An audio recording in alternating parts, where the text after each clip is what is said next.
Hi everyone, my name is Stephanie Adeniji and I will be giving my communication theory presentation.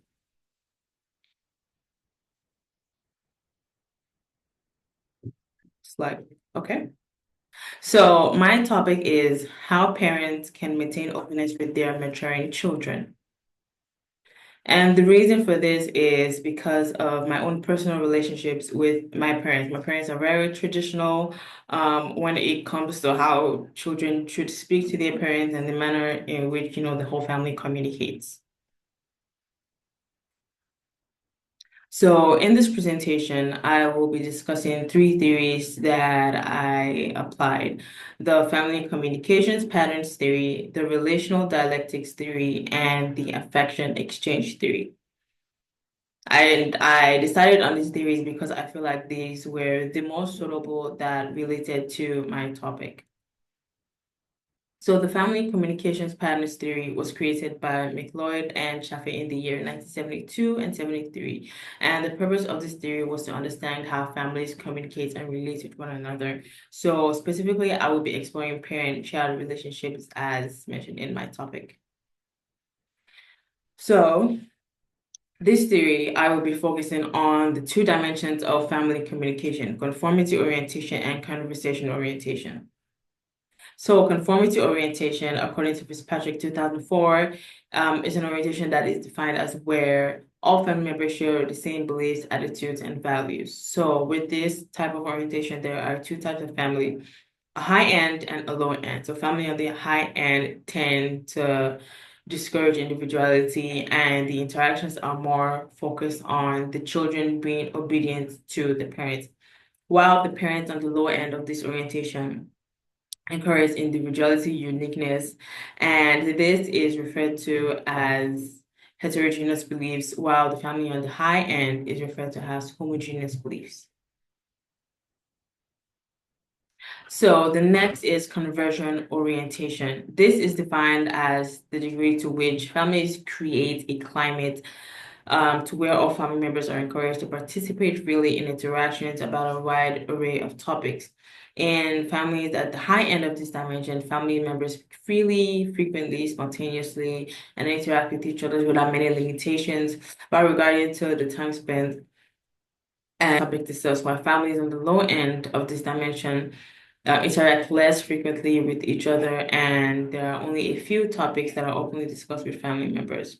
So the difference between conversion and conformity, conformity has to deal with how the family communicates with one another, and conversion basically deals with how freely they can communicate and what they can communicate about. The relational dialectics theory is the next theory that I will be discussing, and it was created by Leslie Baxter and Barbara Montgomery in the year 1988. So this is a communication theory that believes that relationships between people are always changing and that tension in our relationship is normal. So this theory highlights normalcy in tense relationships.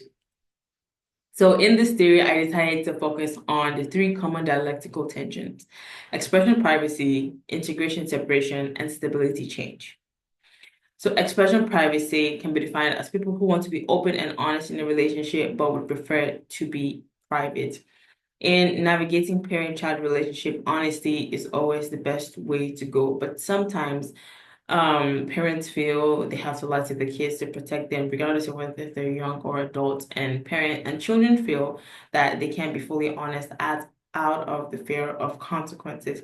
And I feel like finding a balance is pretty important, but at the end of the day, most of this falls on the parents, that is, as it is their job to raise their kids in the way they would go, because everything basically falls on the parents, and that basically creates the family dynamic. The next is integration separation. So this is also known as autonomy connection and can be defined as individuals in a relationship who prefer to maintain their own identities while also wanting to feel closer to their partners, or what is sometimes called a sense of oneness. So in this next part, it's important, regardless of the type of relationship, whether it's romantic, but in this case, a family relationship, that everyone have their own identities. It's very important because it allows for a sense of balance, and most importantly, it allows navigating conflict to be a lot more easier because the parents aren't putting everything on of who they are onto their child, which can be a burden, which can be an insane burden for the child to bear. The next is stability change, and this term is also known as predictability novelty. This refers to when people want to feel safe but also want to be adventurous in their relationships. So most people prefer a sense of routine in their relationship. It helps them, keep going. But it is also good to branch out of that normal routine. For instance, if you're the type of family where you always go you always, you don't always go on vacations. As in going on vacation is not something normal for you. You can decide that you want to go on a vacation with your family somewhere that you've never been. That allows for change, and I believe that that improves family relationships as the family dynamic grows and improves. The next theory is the affection exchange theory. So this is the last theory that I will be discussing in this presentation. So the affection exchange theory was created by a communication scholar named Corey Floyd. This theory examines affection and its effects on us and others. According to Floyd, affection exchange theory treats affectionate communication as an adaptive behavior that both directly and indirectly contributes to human survival and reproductive success. And I actually had the opportunity to present this theory earlier on in the semester, which allows me to have a proper understanding on this theory. And I chose this theory because I believe affection towards kids basically helps them grow, helps them, develop, and it can shape who they are. How much is being poured into you can shape who you are later on in your adult life. So there are three ways that affection is examined: verbal messages, non-verbal messages, and offering support. These are ways that parents can decide to pour into their children, but it also depends on the type of love language that the parents prefer to give to their children or the type that the children prefer to receive. I feel like most children don't really know the type of love language that they have, but some parents might decide that offering support is the best way they can offer assistance or verbal messages. My parents, for instance, have this thing where if we have an argument, they're not going to be verbal about apologizing. You would not hear the word sorry. They would, I guess this is a tie into like non-verbal messages or offering, I guess this is non-verbal messages slash offering support.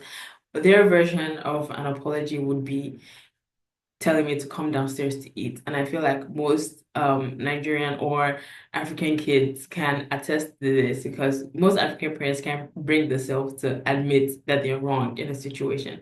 So apologizing is out of the question, but they have their own way of, showing affection, and it's more towards offering support or non-verbal messages. So next, I will be so sorry. I feel like I'm rushing a little out of breath. I will try to slow down. I will be discussing the 5 postulates. Postulate 1, this means affection needs and capacity are innate, meaning that we need affection from birth. I feel like I have mentioned this earlier on, but it is essential for parents to be affectionate with their children, as that is a way for children to be able to know how to, give affection towards others and also regulate affection that is given towards them.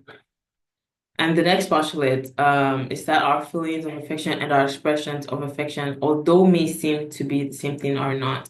For instance, you can be angry at someone, but you would not express it.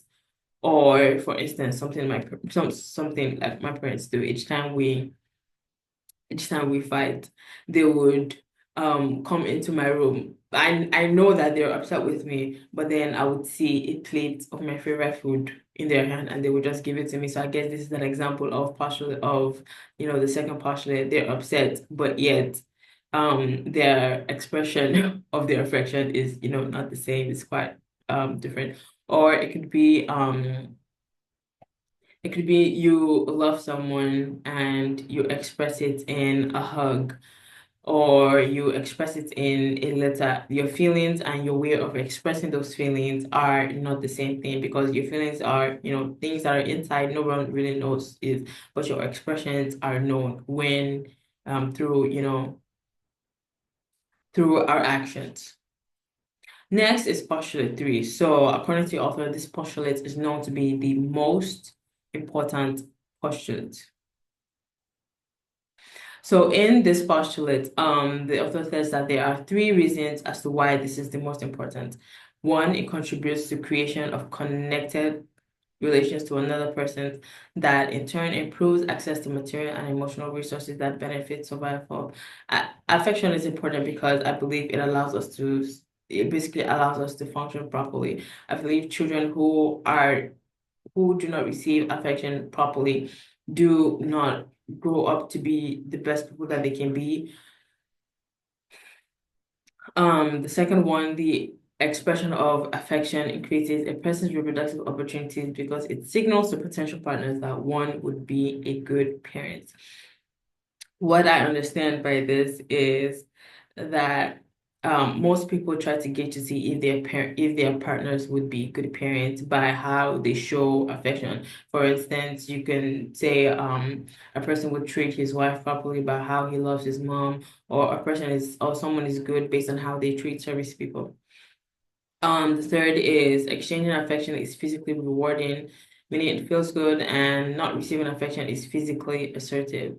While reading this postulate, what came to mind was that human beings need was the saying that human beings need a certain amount of hugs a day to survive, and I thought that was really interesting.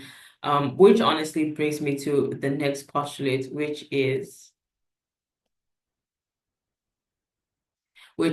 examines people's tolerance for affection. So there is no standard, nor should there be a standard for the type of affection or the amount of affection that we give or receive, because everyone is different. The same way we don't all look the same, we don't all receive affection the same way. And it's important to understand people's tolerance for affection. For instance, some people might want to hug you the moment they see you, but you might not want to hug them because you don't receive affection that way. And I believe it's important to understand how each of us receives and gives out affection, because it allows you to one understand people's love languages, because then you will know how to properly treat others, which also ties into the fifth and final postulate. This postulate examines the violation of people's affection tolerance. So some people do not like any form of physical affection. Some people prefer emotional affection, like you know, giving compliments. People prefer hugs, kisses, things like that. And I feel that when it comes to parenting, understanding how the parents want to be communicated with, but also understanding how the child wants to be communicated with, allows for the family dynamic to improve. For instance, over the summer, there was an issue in the family. This is a little personal, but it also ties into the presentation. And then all of a sudden, a family meeting was called. We all voiced out our opinions on what we feel we deserved better and what we feel the other person deserves or should have done better. And I feel like that allows for better communication each time we have a conflict, because then we can look back on past scenarios and then know what to do better in the future. So, next, I will be discussing the importance of moderate affection for child development. So this allows for children to gain independence at an appropriate age, reduces the harm of excess affection, and also allows for balance for both the parent and the child. So I will mostly be focusing on the reduces on the second part. I feel like this is very important because it reduces the risk of a parent choosing a parenting style like helicopter parenting. And that basically means when the parent it's pretty much in the name, hovers like a helicopter, um, allows a child to live like a very, very cautioned and protected life. And I feel like choosing a parenting style like this can seep into the child's adulthood, which can basically affect how they relate with people or how they, socialize in the world. And this can even affect parent-child relationships as well, because excuse me, because if the parent or and the child are having a conflict, the child can blame the parent that this is how they were raised, so it's not their fault that they are reacting or behaving this way. But then it could also affect the parents because the parents would then feel like, oh, they failed as a parent because that is the style of parenting that they chose. So I believe finding a balance with disciplining children, but also um letting them but also showering them with love is the right balance. And I really can't speak to say that I know what it's like to raise a child, but I believe communication is key on all fronts, especially with growing maturing children. Thank you so much. And these are my references. I really hope you enjoyed listening to my presentation. Thank you so much.